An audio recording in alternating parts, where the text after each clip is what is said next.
Joining me now is South Carolina gubernatorial candidate, Congresswoman Nancy Mace. It's great to have you, Congresswoman. There's extraordinary video out there of Illinois Representative Brad Holbrook. He uncovered about $1 billion being funneled from the state of Illinois to NGOs to fund programs like parent mentoring, support for illegal aliens, and money for the LGBTQ ABCDFG cultural Marxist agenda. To me, what this whole shutdown is over is Democrats trying to steal our money and divert it to whacked out, lawless, and corrupt causes using blue states to launder federal money. Where am I going wrong here? Oh, and also foreign countries. Let's not forget they want, hundreds of thousands, millions of dollars for locusts in Africa, by the way. They'd rather send money to insects in Africa than get our troops paid. I mean, that is how ridiculous, that's how lunatic they are right now. And I think that people are seeing right through it, which is why I think we're going to have a huge, huge win next year. If they keep this up, and we have Republicans across the country showing, and I call it money laundering. This is what they're doing. They're laundering U.S. taxpayer dollars. That's what this is. RICO. Yep. To force conservatives to fund their whacked out causes, and a lot of it illegal. Democrats are organizing the No Kings protest in the nation, across this nation this weekend. One of the organizers went on MSNBS calling these protests, are you ready? Very American. Listen. And it's also funny that they can't actually say no kings. They've got to make some other name up for it because they understand it. They say no kings. How is that objectionable? Right. How could anybody say that that's anything other than the most American thing since apple pie? Now, where I can agree, the right of free speech, these leftists tried to steal from all of us illegally in the United States. That idea is cool. That's very America. The idea that it's king-like to enforce U.S. law, that's kind of stupid, isn't it, Congresswoman? Oh, it's totally idiotic. I mean, they talk about a threat to democracy.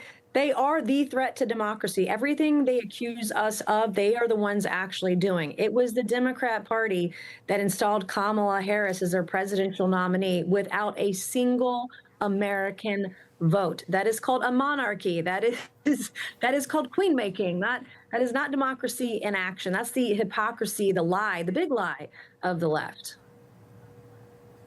All right, I want to talk about your run for governor, South Carolina. You're part of a rather large class of Republicans seeking the top slots in various states. Is that, I don't know how you look at this. This is just a question I want to ask you. Do you look at that as kind of a reflection of the dysfunctionality that Washington has gotten into? How far the federal seat of government has strayed from being effective representatives of our people, that you could do more good at the top slot in the respective states? What is your take on it? Absolutely. We can do a lot more good because Congress is so dysfunctional, but the glass is also half full. I also see this as an opportunity to fulfill Donald Trump's legacy, his policies, America First, MAGA, conservative ideology throughout the country by having MAGA governors, by having folks like Byron Donalds or Blackburn in Tennessee, Vivek Ramaswamy in Ohio, Nancy Mace in South Carolina. I like to say I'm Trump in high heels. We have a huge opportunity here in the midterms next year to win it all and keep the House, keep the Senate, but also install real, true conservative governors in the face of Donald Trump, like him, to continue his policies at the state level on down. I tell you, in South Carolina, though, we're a red state, like the red shirt I'm wearing right now, we had a sanctuary sheriff last year who was letting off illegal aliens, rapists, murderers, and pedophiles. I was the only person statewide or in a higher elected office who stopped her in her tracks. And in a county that Kamala Harris won by 11 points, I got a conservative sheriff elected. He won by 1 point, and on day one, he was working with ICE. So we're seeing leftist policies all across the country, even in red states. I had universities in South Carolina that had gender forms with 15 genders on them, male and female, not two options.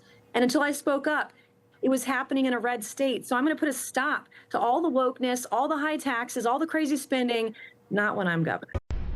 You know, folks, I thank God for my wonderful wife, my kids, my country, the greatest nation ever. And Americans like you who believe in the truth, the Chris Salcedo Show will never stop fighting for you. The Chris Salcedo Show, for the news you need to know.